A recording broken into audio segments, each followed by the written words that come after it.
Estamos en la librería Hernández, en el mes de la editorial Siglo XXI. Nos pareció muy interesante para nosotros y para nuestro público contar con el testimonio de su director, Carlos Díaz, un editor de mucha trayectoria y de mucha impronta familiar en el gremio de la edición. Ya es un clásico el mes del siglo XXI en Hernández, pero es la primera vez que abrimos de alguna manera con la palabra de su editor en jefe, ¿no? Sí, bueno, igual que ya recién charlamos antes de empezar la entrevista, digo que la historia del siglo XXI con Hernández, bueno, nos antecede, tal vez a vos también, ¿no? Hernández es una librería con una historia muy rica en Buenos Aires y siglo XXI también, y evidentemente esas historias se encontraron antes que nosotros estuviéramos vinculados a nuestros respectivos proyectos, ¿no? Eso me encanta. Me encanta también como honrar esa historia. Yo siempre cuando me dicen algo de la editorial, digo, qué bueno, qué buenos libros, mirá, sos el editor de Foucault, digo, para, bueno, de última, del nuevo Foucault sí, pero digamos, hay gente que me antecedió, que es la que hizo la editorial grande, son como capas geológicas, ¿no? Que fuimos construyendo una sobre otra, pero digo, me gusta como rescatar ese laburo colectivo y la historia que tienen bueno, en este caso una editorial o una librería, ¿no? Nosotros también somos amigos hace mucho tiempo ya, muchos años, así que es una alegría siempre trabajar con Hernández y con vos. Bueno, capas geológicas que han conservado cierta coherencia, ¿no? Porque la editorial, que hoy ha diversificado mucho su catálogo, siempre fue una editorial de ciencias sociales, y sobre todo de los clásicos de los autores del marxismo, del campo crítico. ¿Cómo Sí, es el perfil hoy del siglo XXI? mira, sí, viste que por suerte lo que queda son, entre comillas, los libros buenos que sacaste y las cosas olvidables quedan justamente en el olvido. Siglo XXI le costó bastante superar la caída del muro de Berlín. O sea, pensar que con la caída del muro, el catálogo del siglo XXI envejeció. En ese momento era lo más anticlimático, ¿viste? Y iba contra el viento de la historia. Entonces fueron años difíciles, le fue mal, se empezaron a publicar cosas que la verdad que por suerte quedaron en el olvido, pero tuvo unos años difíciles siglo XXI. En México, estoy pensando en México, ¿no? Acá había cerrado durante la dictadura, entonces cuando yo la reabrí en el año 2000 fue entre comillas más fácil, porque tuve la oportunidad de decir, bueno, a ver, ¿cómo sería esa vieja siglo XXI? Una editorial pensada en la década del 60, 70, ¿cómo sería hoy, ya en pleno siglo XXI, ¿no? Bueno, o en el inicio, más que en pleno inicio del siglo XXI. Y yo digo, vos me preguntás cómo es el perfil hoy de la editorial o cuál es la situación como del catálogo. Siglo XXI siempre fue una editorial muy comercial, porque esto es lo que vos decís, ¿eh? Una editorial que publicaba libros súper académicos, publicaba el marxismo heterodoxo, o sea, lo mejor del marxismo heterodoxo salía en siglo XXI, pero vendían muchísimo y tenían un diseño gráfico espectacular, los libros eran preciosos, se vendían un montón. Era una editorial que hacía también muchas cosas de marketing, o sea, era una editorial muy moderna a pesar de ser una editorial de izquierda, porque en esa época, ¿no? Como si eres una editorial de izquierda, hacías libros medio feitos y, no sé, tal vez no necesariamente vendían. Eh, entonces creo que nosotros, eso, yo creo que mantuve algo de esa vocación, de decir, che, yo quiero incidir en la conversación pública, no quiero hacer libros testimoniales, no quiero estar contento porque en el CBC usan 3 libros que hacemos nosotros y ya. Fue una editorial que de alguna manera estuvo situada, determinada y formateada por una época, Sí. pero también que hizo una contribución a esa época, ¿no? Porque digo, mucha teoría que se estudiaba y que se leía se hacía con los libros del siglo XXI. Y vos me decís, yo aspiro también a intervenir, no solamente a hacer recordar. ¿Cómo se da la tarea de un editor que interviene de alguna manera con sus libros en la realidad? Sí, igual, viste, yo odio cuando viste, la gente que se para en unos lugares y te empieza a hablar y a explicarte y a decirte el impacto de su trabajo. No.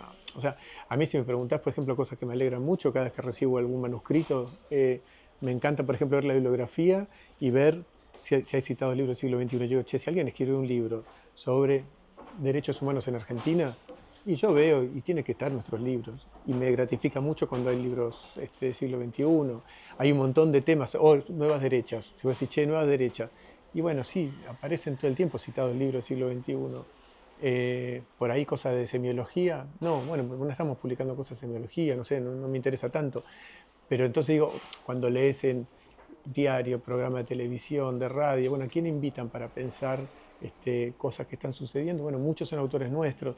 En ese sentido digo que bueno, que es como placentero decir, bueno, hacemos libros que de alguna manera se están leyendo, se están discutiendo, sirven para pensar. Lo que pasó me parece en los 60, 70 era distinto, pero porque era otra época, había menos editoriales, el conocimiento, no sé, circulaba de otra manera. Creo que hoy sería muy difícil, ya, ¿qué editorial puede decir vos que ocupa el lugar del siglo XXI?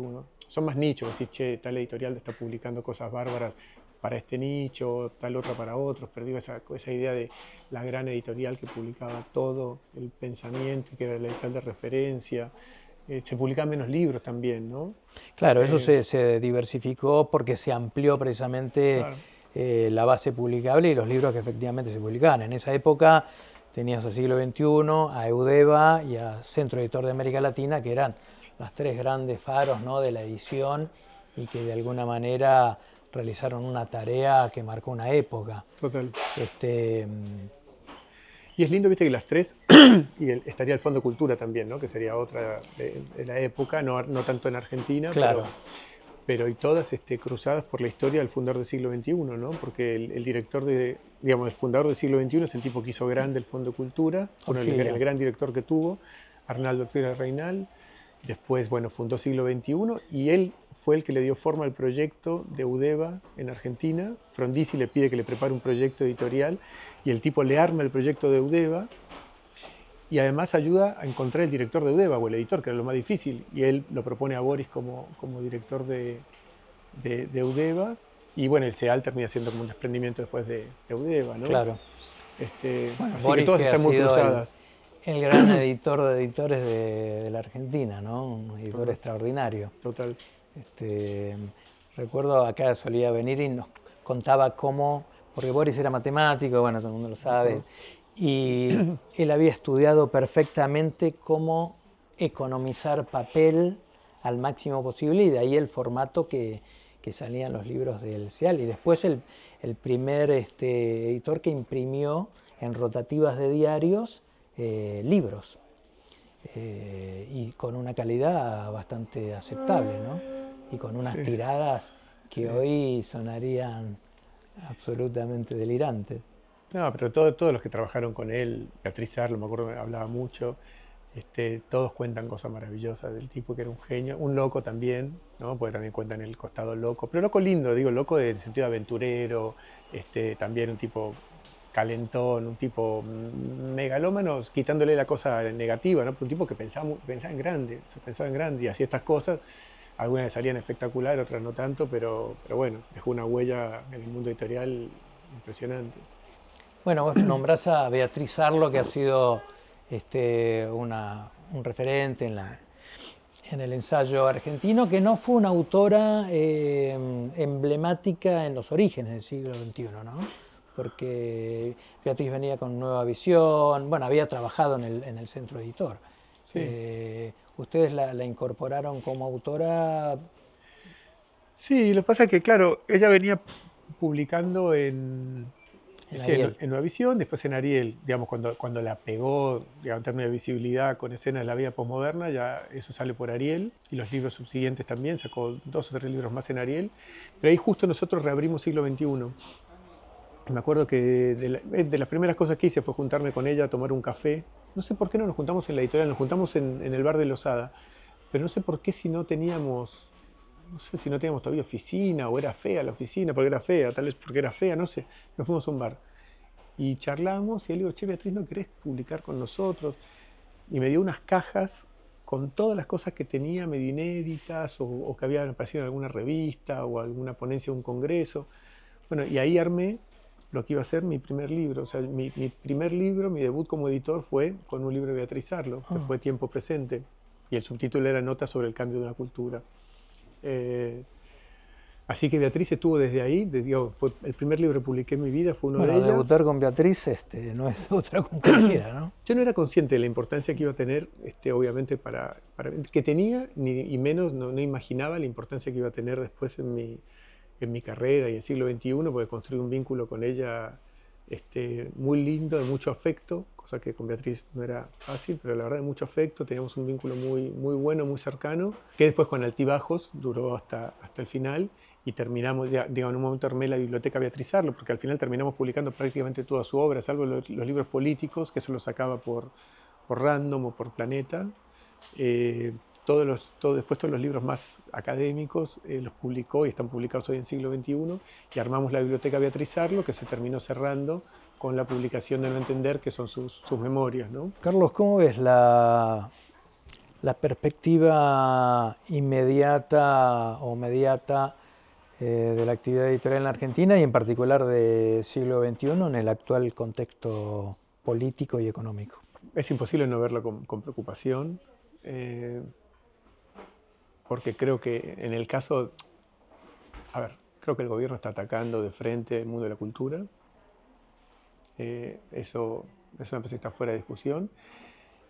Está atacando a todo el sistema científico, a todo el sistema universitario, y esos son, a ver, yo hago este recorte, digo, desde mi trabajo, digo, me preocupan mucho más las consecuencias profundas de todo eso, pero digo, hablando como editor del siglo XXI, esos son nuestros lectores, digo, tanto los profesores, los investigadores como los estudiantes son básicamente los lectores que tenemos, y obvio, es un sector muy castigado y que no creo realmente que el gobierno quiera favorecer en el futuro. Digo, no es una cosa coyuntural, decir, bueno, fue este año malo, pero el año que viene vamos a recuperar los salarios de la gente. O sea, entonces yo creo que en ese sentido el panorama no es óptimo. Al mismo tiempo, bueno, nosotros somos una editorial que no nos pensamos solo, digamos, a nivel nacional, ¿no? Nosotros publicamos siempre pensando en toda la lengua. Cuando contratamos alguna traducción, contratamos derechos mundiales para poder venderla en todo el mundo habla hispana. Así que no tenemos esa ventaja, que tal vez había otras editoriales, no tanto, tal vez que se piensan más a nivel local o regional. Nosotros, bueno, nos exportamos bastante y eso nos ayuda en momentos donde Argentina está jodida. Pero bueno, ahora tenemos encima el problema de que Argentina está cara. Así que eso que históricamente nos servía como un lugar de resguardo, las exportaciones, ahora tampoco podemos exportar mucho porque los libros argentinos están carísimos en dólares. Explícanos para los que no entendemos de los mecanismos de la producción y eso, ¿por qué los libros argentinos están más caros o el libro está más caro en Argentina que en España o que en otros países comparables? No digo Estados Unidos, pero ¿qué sucede? ¿Cuál es el...? Bueno, es que Argentina, me parece que no hay una explicación vinculada exclusivamente con el libro, sino con que Argentina está cara. Sí. O sea, está caro un hotel en Argentina, está caro ir a comer en Argentina, está caro, o sea, todo está caro en dólares en Argentina. O sea, vos te compras algo y decís, che, ¿cuánto cuesta X cosa, una pavada? Decís 10.000 pesos. Decís 10.000 pesos, no te parece mucho. Pero de golpe 10.000 pesos son 9 dólares, 8 dólares y pico. Digo, en otro país, vos decís, che, con 9 dólares es una guita. Sí. Entonces todo es caro en Argentina. Porque el papel había tendido a bajar en un momento... El papel bajó, había subido mucho, en un momento, justamente, las papeleras atajándose cuando asumió Milei, hicieron un aumento de precios descomunal. Después eso lo fueron absorbiendo, ya no está tan caro. Pero sí, el papel en Argentina en general, hacer libros en Argentina es más caro que en otros países. Según el momento histórico puede ser un 30%. Con respecto a España es increíble, porque España tiene una calidad gráfica increíble, unos papeles hermosos, unas cartulinas hermosas, y te costaba un 30% menos hacer los libros allá que hacerlos en Argentina. Ahora empezamos a hacer libros para chicos nosotros. Está bien, hay libros que no se pueden hacer acá, o es muy caro hacerlos acá. Pero libros simples, te digo, el libro de tapa dura, no sí. Libros rarísimos. Pero nos cuesta un 50% menos hacerlos en China. 50 incluyendo el flete, ¿eh? Incluyendo el flete, o sea, te lo mandan y te llega a tu depósito. Entonces, de golpe un 50%, un 40% de diferencia. Con los libros color. Es una barbaridad. Carlos, y si... No haciendo hincapié sobre todo en el tema del poder adquisitivo, si tuvieras que hacer un análisis comparativo, que de alguna manera entiendo que lo hacen respecto de los consumidores, lectores, compradores de libros de España, México y Argentina, ¿cuáles son las diferencias? Mira, para mí está buena la pregunta y es algo que yo comento bastante. De nuevo, yo hablo desde el siglo XXI, los libros que hacemos nosotros, pero los libros más académicos, pero cuando tengo académicos puede ser Nancy Fraser, puede ser un curso, no sé, inédito de Foucault, eh, un libro de Bourdieu, venden más en Argentina que en México o España. O sea, España es el gran mercado de nuestra lengua. Ujú. México tiene una población que es 3 veces la de Argentina. Obvio, si para vender Harry Potter vas a vender 1000 veces más en España o en México que en Argentina. Eso está fuera de discusión. Pero para estos libros como más complejos, más sofisticados, Argentina sigue siendo un mercado increíble. Y con todos los problemas que te dije antes, seguimos vendiendo igual un montón. O sea, a mí me sorprende y casi que me conmueve. Una de las cosas que me gusta de ir a la Feria del Libro es que es el único momento donde puedo ver como a los compradores del siglo XXI, o sea, si no es más eventual, de casualidad, puede estar acá en Hernández y ver que alguien compra un libro, pero ahí los escuchás hablar, decidir. Yo nunca me imaginé que este pibe podía comprarse todos estos libros, o sea, me encanta ver las caras de los pibes, de las pibas comprando y bueno, y ver quiénes son nuestros lectores, y es impresionante porque siguen comprando y siguen leyendo, inclusive en un momento de adversidad como este. Y te digo que eso no sucede en México o en España, que son países donde la situación económica pasan de hecho por un buen momento. Este, O sea que si salimos de los libros de interés estrictamente local, que los debe haber también en México o en obvio. España y en Argentina, por supuesto, y vamos a autores como Foucault, por ejemplo, que son prácticamente universales. ¿Vendés más en Argentina que en México y en España? Totalmente, totalmente, totalmente. Sí. Pero siempre, o sea, a lo largo de los años, no es algo de ahora, o sea, digo, siempre, siempre fue así. ¿Con qué se van a encontrar los lectores que vengan al mes del siglo XXI en Hernández? Una pregunta que quería hacer y se me quedó en el tintero. En el proceso de decisión de qué se edita y qué no se edita en siglo XXI, ¿cuánta gente interviene y más o menos cuáles son las mecánicas por las cuales un libro pasa el filtro, no lo pasa? Sí. Mirá, es una muy buena pregunta. Yo te hablo de Argentina, ¿no? Porque en México es distinto y en España también es distinto. Acá a mí siempre me gustó de entrada como armar algo un poco más colectivo. Formalmente, yo soy el director editorial, trabajan 3 editoras conmigo, entonces, digamos, entre nosotros 4 tomamos las decisiones de qué se publica y qué no se publica. Ahora, a veces es entre los 4, a veces soy yo con una de las editoras directamente, pero también tenemos directores de colección, con los que interactuamos mucho. O sea, es un trabajo, no es que viene el director de colección y dice, bueno, mira, estos son los 3, 4 libros que vamos a publicar en el 2026. Tenemos reuniones varias veces en el año, vamos viendo qué ideas hay y analizamos, digamos, discutimos con ellos qué proyectos y por qué sí, por qué no. Entonces hay muchísimo laburo ahí. Entonces, por eso te digo que depende, puede venir del lado del trabajo con los directores de colección y si no, nosotros. O sea, no todas las colecciones que tenemos en siglo XXI tienen un director o directora de colección, ¿no? No sé, Diego Golombek dirige nuestra colección de ciencia, Claro. clarísimo, eh, pero hay otras colecciones que no tienen director. O sea, sociología y política, ponerle toda la parte más de humanidades en general, esos son libros que contratamos nosotros por nuestra cuenta.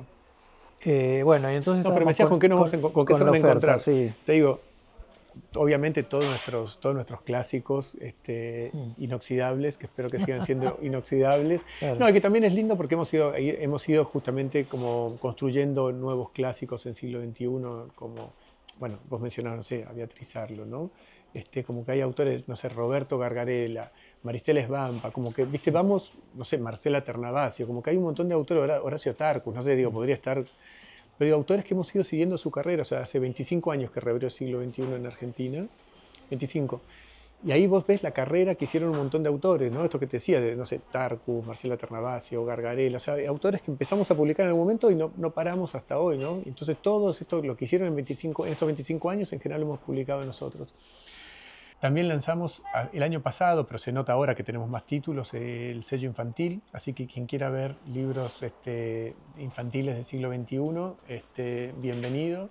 Bueno, han tenido una performance con Ciencia que Ladra muy importante, ¿no? El resultado. Sí, Digo, sí, bueno, es una de nuestras colecciones emblemáticas, Ciencia que Ladra.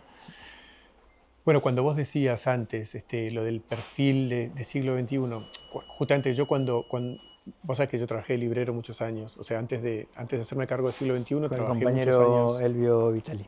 en la librería Gandhi con Elvio. Entonces, digamos, yo tenía muy claro el perfil de siglo XXI, cómo era visto siglo XXI. Y era vista como una editorial justamente muy académica, muy seria, una editorial que no hacía falta ponerla en la mesa de novedades o en una mesa principal, porque eran pibes que venían, viste, con la bibliografía y te decían, che, me pidieron este libro, entonces vos lo podías tener guardado allá arriba, porque también se afanaban mucho los libros del siglo XXI, entonces los libreros no los querían tener tan a la vista, como los Amorortu, digamos, los Freud de Amorortu. Bueno, pero cuando Elvio traía un contenedor de siglo XXI y Fondo de Cultura de México, ahí sí Ahí sí. armaba. Ahí sí.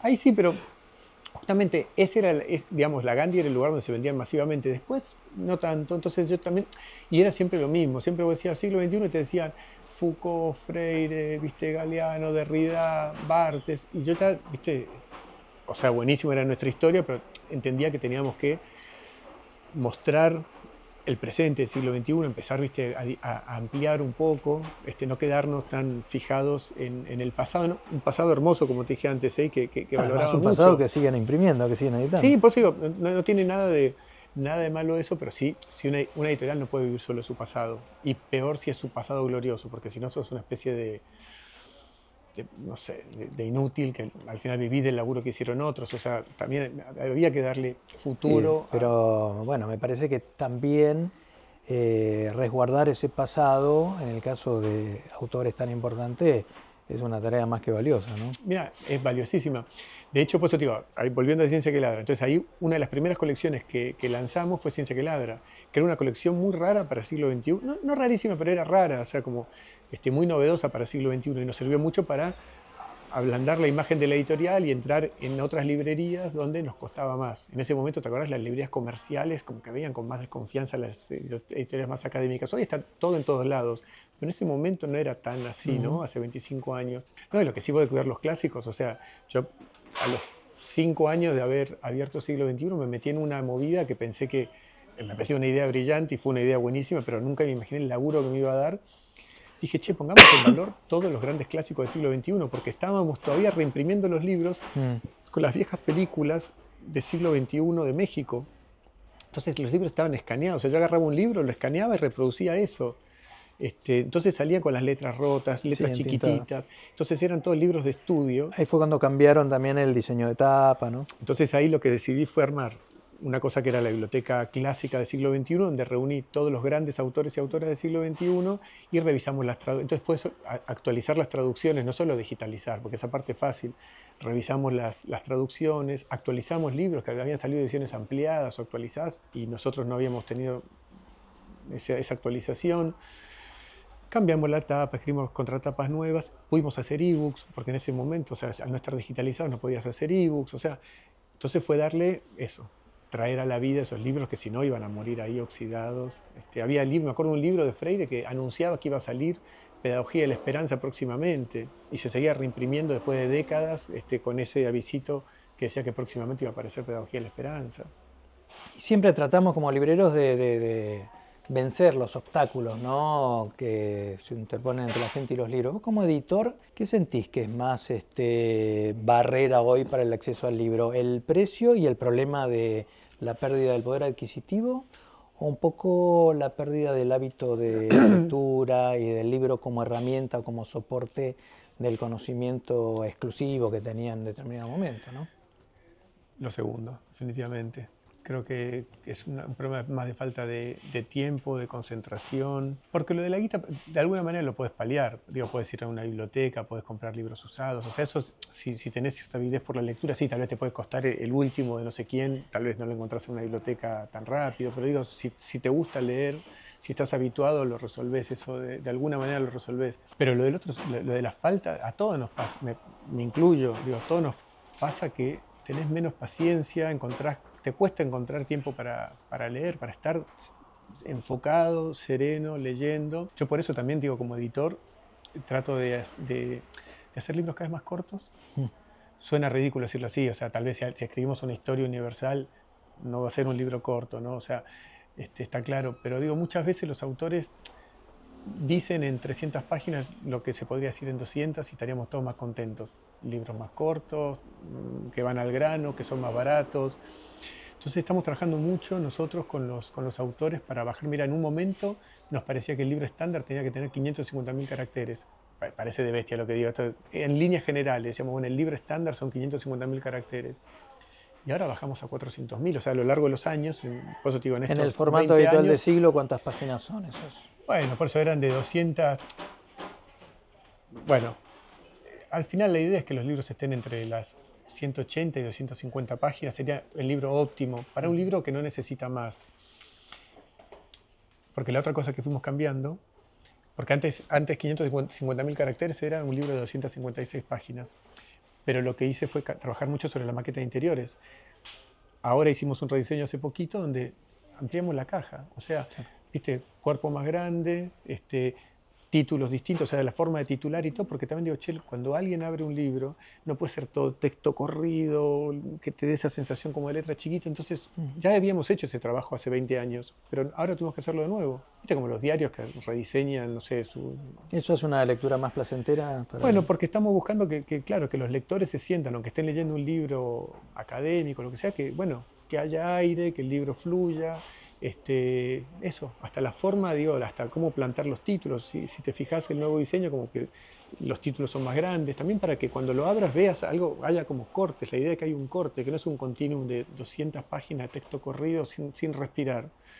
Entonces digo, creo que nos toca a nosotros también como editores trabajar para que los digamos, para vencer algo de estas resistencias que todos tenemos, para concentrarnos, para encontrar tiempo, para la lectura. Bueno, siglo XXI ya ha, digo, abandonado esos espacios de pyme, ¿no? De empresa pyme que pudo tener en algún momento. Hoy pertenece a un grupo económico importante, que creo que hicieron también ¿no? Sigma hizo la producción del Eternauta. Sí. Bueno, se ve que le gusta, digo, es una persona con una superficie de contacto muy amplia con la cultura, con el cine, qué sé yo. Digo, pero más allá de esta perspectiva, de este lugar que tenés, ¿cómo ves hoy la edición en la Argentina? Bueno, tantas editoriales independientes que hay, tantas traducciones que se realizan. No, te cuento igual lo de Hugo Sigman. Estamos felices de que se haya sumado al siglo XXI, porque estaba en una situación, en un momento difícil, siglo XXI. Pero en realidad lo que hizo Hugo fue comprarle al accionista mayoritario, que era un mexicano, sus acciones. Entonces sí, él es el accionista mayoritario, claramente, y tiene el control, digamos, del paquete accionario, pero sigue habiendo, digo, porque me parece importante esto, como no, viste, no desconocer la historia de siglo XXI. Siglo XXI fue fundada en un momento por unos 400 intelectuales latinoamericanos como modo de desagravio por una injusticia que se había cometido con el fundador del siglo XXI. Entonces, gente que puso algo de plata para fundar una editorial nueva, algo es poquito, te digo. Eso fue en México, Fue ¿no? en México. Pusieron $500, $1.000, alguna habrá puesto 10.000. Elena Poniatowska dijo, yo tengo una casa vacía que funciona en el siglo XXI ahí al principio. Entonces, muchos de esos accionistas siguen formando parte del siglo XXI, tiene un paquete minoritario, pero digo, gente que ha acompañado la editorial, que no se desprendió nunca de sus acciones y hasta el día de hoy sigue acompañando la editorial. Muchos murieron y sus hijos heredaron, no, sus hijos o quien fuera, esas acciones, pero digo porque esos siguen activos, siguen siendo parte del siglo XXI. Entonces eso, digo yo que voy mucho a México y me encuentro con toda esa gente, entonces es de hecho la gente que hizo, que dificultó que el siglo XXI se le vendiera a una gente oscura en un momento, viste, que hace un par de años. Pues una empresa norteamericana, ¿no? No, del norte de México, una empresa de transportes de Chihuahua. Quería comprar siglo XXI. Sí, no se entendía bien. Nunca se entendió que era eso, había algo muy oscuro ahí, que iba a significar el fin del siglo XXI. Y entonces ahí todos estos viejos accionistas que seguían ahí formando parte de la editorial, reaccionaron, empezaron a publicar solicitadas en los diarios, armaron un escándalo, un escándalo en el buen sentido, digo, salía en los diarios, en la radio, en la televisión, o sea, el escándalo del siglo XXI. Pero bueno, no aparecía nadie alternativo, entonces estos tipos eran los únicos compradores. Y ahí es cuando aparece Hugo Sigman, interesado en sumarse al siglo XXI. Ya tenía capital intelectual. Claro, sí, sí. Este, pero bueno, digo, por eso para nosotros fue como un tesoro que se sumara Hugo a siglo XXI, porque creo que, digamos, lo que hizo fue El caso garantizar de el España futuro. fue distinto, o sea, el español lo compraron después. Claro, bueno, pero eso estuvo bueno porque España, justamente como surgió el proyecto este como un grupo, siglo XXI surgió más como una empresa político-cultural y no como una empresa para ganar guita. Claro. Entonces, en un momento Javier Pradera, que es, bueno, murió, pero era un gran intelectual español, le dice a Orfila, Orfila, tenemos que abrir el siglo XXI también en España. Y Orfila le dice, por supuesto, una gran idea, abramos en España. Javier Pradera, que fue director de Alianza también en Claro, un fue momento. director de Sí. Alianza, claro. Sí, sí, sí, ese fue el alma mater de Alianza. Mm.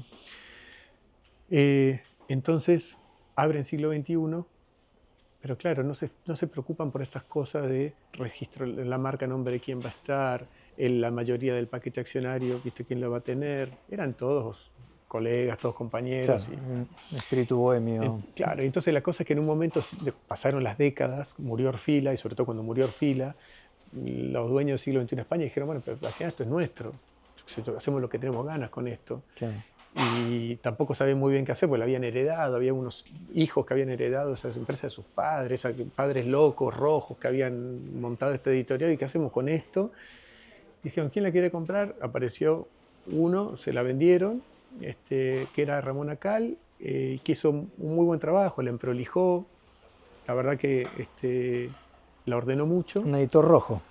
Otro editor rojo, que justamente también la compró por el cariño, me dijo, no, esta editorial no puede caer a la deriva.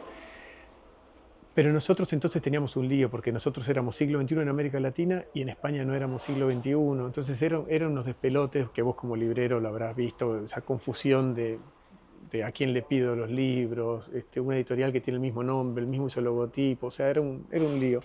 Entonces lo que hicimos fue comprar la editorial, así siglo XXI, por primera vez. Así es como por primera vez es una sola editorial ahora. Pero bueno, me decías por cómo veía el futuro o el presente de la edición en Argentina. Ujú. Muy vital. Que muy, bueno, pues lo sabés, digo, como librero, pero tiene una vitalidad increíble que no ves en otro país de América Latina. No ves. Pero aparte no solo por los editores, ¿no? Sino también por autores. O sea, creo que acá es una combinación interesante de materia gris de ambos lados del mostrador. Muy buenos editores, con muy buen diseño, con muy buena comunicación, y también hay muy buenos autores y autoras en Argentina, de ficción, de no ficción. Entonces la verdad es que no paran de aparecer proyectos lindos que crecen. Entonces ahí, desde ese punto de vista, bastante optimista. Y mira, otra cosa que veo, justamente viste que ahora yo estoy trabajando mucho en México, España y en Argentina. México tiene una cosa, digamos, que es muy buena, ha sido muy buena para la industria editorial, que es que el Estado mexicano durante décadas se dedicó a comprar libros, pero que Mm. era casi ya como un subsidio. Era muy bueno, insisto, una buena política, pero ¿qué pasó? Que las editoriales ya se acostumbraron a que todos los años el Estado les compraba por H o por B, les compraba un montón de libros. Pero cuando digo un montón, es cantidades que nosotros no nos imaginamos, no nos entran en la cabeza. Entonces a veces hasta descuidaban su presencia en librerías, porque la verdad que Así podían es. vivir de lo que le vendían al Estado.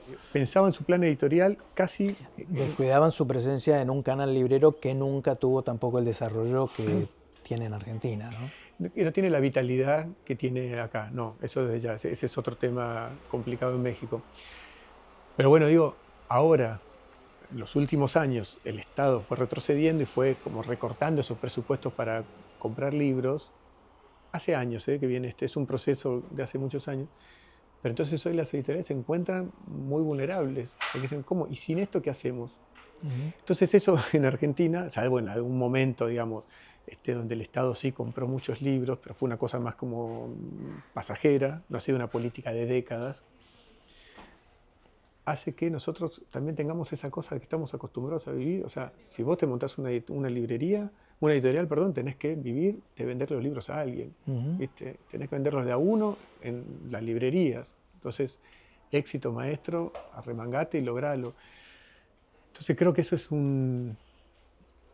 una cosa que a la larga también es positiva porque te garantiza, o sea, estás en una situación de menos dependencia, o sea, me encantaría, o sea, cada vez que me cae una compra del Estado me pongo más que feliz, o sea, no es cuestionar eso, lo que digo es Ahora el que Estado tenemos, Nacional no está comprando, ¿no? no, Provincia de Buenos Aires sí. exacto, todo es provincia de Buenos Aires, o sea, la única, el Estado Nacional, cero, cuando digo cero es cero, y es provincia de Buenos Aires, porque ni siquiera es que hay otras provincias, no es que Córdoba también, o Santa Fe, o sea, la única que sistemáticamente invierte en Bueno, la libros es la provincia de Buenos provincia. Aires tiene un gobernador, autor, ¿no? Que acaba de presentar en la Feria del Libro una reedición de su libro sobre Sobre Keynes, Keynes. ¿De qué editorial es? siglo XXI. Sí, ya Axel venimos trabajando juntos hace muchos años, muchos años. Nos conocemos desde antes de su ingreso a la política nacional. Eh, sí, es autor nuestro hace ya, no sé, no me acuerdo. Bueno, presentamos acá abajo, no sé si te Sí, acordás. sí, claro. Presentamos acá abajo un libro, un día de tormenta, un día Multitudinaria la rarísimo, presentación. multitudinario, estuvo firmando horas, ¿te Sí, acordás? Que era sí. una cosa, una cola de gente, fue una presentación increíble. Eh, Más que presentación, fue firma, me parece, porque no tuvimos Fue tiempo, firma, sí. porque había algún lío de agenda, de tiempo, no sé por qué no pudimos, hicimos firma, que pensamos que iba a ser una cosa de media hora, viene alguien a firmar, y estuvimos, no sé, 2 horas Un firmando. montón de tiempo. Pidió que le armáramos un mate, un termo. Y la cola llegaba hasta Paraná. Salía de acá abajo, subía por toda la escalera hasta la puerta, todo Corrientes hasta Paraná. Increíble. Sí, sí, sí, me acuerdo, fue increíble. Un día de lluvia fue además, ¿no? Sí, sí, Pues eso, llovía. todo mística por todos Sí, sí, lados. pues tenemos la foto de la gente con los paraguas. Sí, sí, sí, me acuerdo bien, me acuerdo muy bien. Este, sí, y una alegría, la verdad, publicarlo, Axel, porque aparte también lo estamos publicando en México y en España. Este, Sí, porque es un libro de valor académico, ¿no? Un análisis de Keynes, digo, sí, que sigue siendo uno de los jugadores importantes en la teoría económica. sí, sí, totalmente. Por Y más que en este momento nuestro oficialismo no le tenga mucha lo simpatía, detesta lo con detesta. toda su alma. Keynes y su estado de bienestar. Eh, Bueno, esto de que van a ser los editores de Osvaldo Bayer, ¿no? Esta mañana, vengo de hecho de estar reunido con el diseñador viendo los bocetos de tapa, porque, bueno, porque es mucho más, viste, que publicar a Bayer es mucho más que decir, bueno, a ver, dale, dame los archivos, le ponemos una tapa nueva y lo Claro. mandamos a la librería. Como que hay algo de, por lo menos yo lo veo así, como de es una obra que hay que cuidar, que hay que mantener viva, porque bueno, bueno, vos también como librero digo, has visto, tanto como yo, cómo cuando los autores mueren, sus obras a veces desaparecen, a veces no, a veces sí, pero no sé, Ujú. acordate de Osvaldo Soriano. Digo, Sí, el que era un boom editorial, era una sí. cosa impresionante y Osvaldo murió y hoy la venta de Soriano debe ser medio marginal, qué sé yo, al lado de lo que era. Es un autor que está presente, pero al Sí, lado de lo sí. que era. Bueno, le pasan a autores muy emblemáticos, ¿no? Como Juan José Saer, por ejemplo, que es autor de Seis Barral, por decirlo de alguna manera, y cuesta conseguir los libros de Saer, ¿no? Muchas veces pasan largos periodos Bueno, pero donde eso están porque agotados. tal vez no los hacen, no los Bueno, sí, reimprimen. sí, pero bueno, es uno de los problemas. O No, sea, también es un un autor problema. desaparece del alcance de los lectores porque Ah, bueno, no porque el editor. consiguen los Ah, herederos un sí. contrato Ah, o porque bueno, quien tiene el contrato no lo hace bien. no hace Bueno, los por eso te libros. digo, efectivamente, yo creo que el trabajo de los editores en estos casos es también mantener viva la obra. ¿Eso qué significa? Para mí, desde pensar buenas tapas, que te digo, nos estamos rompiendo la cabeza. De hecho, hoy estuvimos viendo, ya es la segunda reunión larga que tenemos con el diseñador y no terminamos de encontrar el camino, entonces le pedí que probara otras cosas, porque también me parece que tenés que interpelar como a nuevos públicos, ¿no? Digo, está claro que los lectores históricos de Bayer, si alguno quiere comprar algún libro para regalar o lo que sea, no le va a importar la tapa, ya está. Conoce la obra de Bayer, sabe qué valor tiene y lo puede comprar igual, pero me parece que para interpelar nuevas generaciones o gente que Ujú. nunca lo leyó, tenés que pensar muy bien tapas, contratapas, hacer después un laburo de difusión importante y ¿Ya saben con qué van a comenzar? con la Patagonia. La Patagonia. Sí, la idea es sacar este año Patagonia y Severino y Giovanni. Patagonia salía en 3 tomos, ¿no? En 4, Sí. bueno, salían 4 y después una versión como condensada. Vamos a empezar con la versión condensada, Ujú. en un solo tomo. En un solo tomo. Sí, sí, porque lo que pasaba con los 4 tomos es más difícil, digamos, es más difícil conseguir, digamos, que los lectores vayan del 1 al 4. Entonces dijimos, empecemos porque esté disponible la Patagonia en un solo tomo y más adelante la idea es publicarlo por separado. Sí, el año que viene salen Los anarquistas expropiadores y el libro de fútbol que hizo. Ujú. Esos son los 2 libros del año que viene y bueno, después vemos cómo seguimos. Así Muy que antes de contentos. fin de año vamos a tener Patagonia y Severino. Sí, Severino en diciembre y Patagonia, no me acuerdo si es novedad de julio, julio o agosto, no me acuerdo ahora. Pero sí, sí, como te digo, ya estamos trabajando a full y, no, y contentos, te digo, muy contentos también con la familia, viste que está Esteban, que es uno de sus hijos, él tiene varios hijos, viven todos en Europa, pero bueno, Esteban viene mucho a Argentina, entonces estuvo en el Tugurio, viste que era su casa, Sí. viste que también, como, viste, empaparte un poco digo, yo lo conocía a él de leerlo, de su actividad periodística, política, Ujú. pero viste, ver la casa, ver cómo vivía, digo, es muy impresionante. No sé si Sí. vos fuiste a la casa Sí, alguna sí, vez. sí, ¿Fuiste a claro. Tugurio? Sí, sí. ¿Viste lo que era la Más él casa? venía mucho acá. Ah, venía mucho acá. Sí, claro. Es más, solíamos cambiarle los cheques que le daba Planeta en ese momento. Sí, sí, porque Ah, mirá. no fue un hombre nunca muy familiarizado con trámites bancarios, así que nosotros a veces le tomábamos esos cheques. Sí. Bueno, Ah, Armando es una librería. Y él sí, y nos invitó una vez y fuimos a visitarlo. mirá. Bueno, viste lo que era la casa rodeada de libros, Sí. todos sus archivos ahí, el pasillo, viste, con bibliotecas y bueno, con archivos, con cajas que dice Patagonia Rebelde, Severino y Giovanni.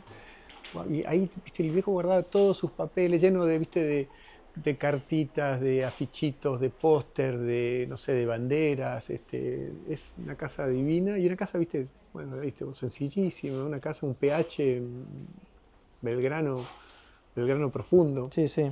Este, Ahí lo fue a visitar Cristina Kirchner en claro, algún momento. exacto, exacto, exacto. Es un desafío y estoy contento. A ver cómo nos va. Y estas cosas, bueno, también viste a veces paradójicas de estas acciones torpes como la que hizo el gobierno nacional ahí con el monumento que había en Santa Cruz, que al final, viste, le dio una visibilidad La a torpeza Osvaldo. propia del fascismo, ¿no? Pero viste, son esas cosas que salen mal, a la Sí. larga salen Digamos, mal. más que un hecho torpe, es un hecho de una profunda significación política, o sea, no es casual. Sí, sí, pero viste que fue como también un acto de alcahuetería que le salió pésimo, Sí, y después nadie se lo- quería hacer cargo bueno, y creo que lo rajaron al tipo ese, lo sí, terminaron yo rajando. O sea, dudo que la decisión política de hacer eso haya sido de esa gente que supuestamente rajaron o reubicaron en otro lado, no sé. Parece que son decisiones que siempre tienen una el connotación política que se toman en otros el lugares. espíritu, por supuesto, bueno, es que saben que tienen, digamos, vía libre de arriba y alguno que se, que tomó la iniciativa brillante de destruir el Para ser el mejor monumento. alumno, puede ser. Claro, pero no, claramente es el clima de época. No, claramente es el clima de época. Pero por eso, digo, a mí también me gratificó ver la reacción que hubo, Sí, como que eso no pasó, ¿no? Al final no sí. pasó. Por lo menos esa bala no entró. ¿Qué es lo que más te gusta de tu oficio de editor? Mm, Te podría contestar por etapas, pero digo, te contesto la última, este hombre ya maduro que superó los 50 años. Las etapas tempranas ¿Eh? me las imagino. Sí.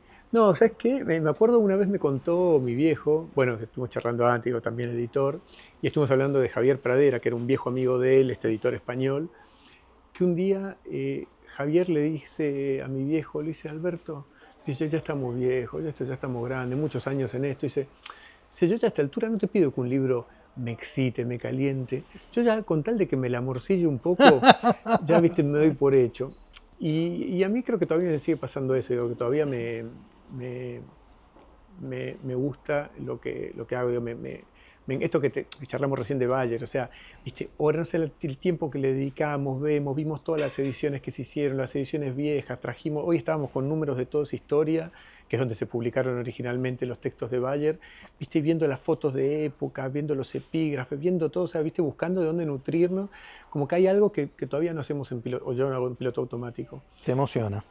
Me emociona, me conmueve, no son palabras huecas, viste que a veces uno dice cosas que pueden parecer una boludez vacía, pero digo, de verdad yo siento que tengo una responsabilidad en este caso con Bayer, también tengo una responsabilidad con Eduardo Galeano, porque éramos amigos, porque lo quería, bueno, son esas cosas que sí, bueno, es como que le encuentro un sentido a ir a laburar todos los días. Mi sentido no es cuánto vamos a vender, no sé qué, no Sí, sé. además tampoco te pondrás las pilas o tendrás ese nivel de compromiso con todos los libros. Editar un Bayer, digo, es una cosa muy emblemática también, ¿no? Más allá de que ustedes cuidan absolutamente todo Sí, es lo que que, publican. ¿Qué sí, son, cuántos títulos más o menos al año están mira, estamos haciendo 50 novedades más o menos por año, 50, más los libros de chicos, que son ahora unos 15 cada año, y supongo que andaremos por ahí, pero que es un montón, es un Ujú. montón. Pero por eso, tío, todavía eso me gusta. Bueno, la colección de chicos me involucré un montón, digo, también me encanta el proyecto, me encanta ver que las cosas funcionen.